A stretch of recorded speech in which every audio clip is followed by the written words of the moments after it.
అలాగనే యోసేపు జీవితాన్ని మనం గమనించినట్లయితే యోసేపు ఐగుప్తులో ప్రధానిగా ఉన్నాడు. ఐగుప్తులో నాయకునిగా లేక ఐగుప్తు పరిపాలకునిగా ఉన్నాడు. కానీ యోసేపు యొక్క విశ్వాసం వాగ్దాన దేశము పైన.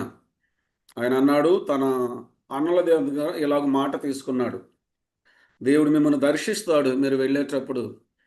నా ఎముకలను మీరు తీసుకొని వాగ్దాన దేశములోనికి తీసుకుని వెళ్ళి అక్కడ పాతి పెట్టమన్నాడు.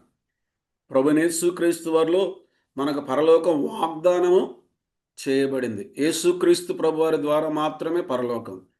యేసు ప్రభువారు ఇలాగ అన్నాడు, నేనే మార్గమును సత్యమును జీవమును, నా ద్వారా తప్ప ఎవడను తండ్రి యొద్దకు రాడు అని చెప్పాడు. కనుక యేసుక్రీస్తు ప్రభువారు వాగ్దాన దేశాన్ని మనకు అనుగ్రహించేవాడుగా ఉన్నట్లుగా మనం చూడగలుగుతూ ఉన్నాం.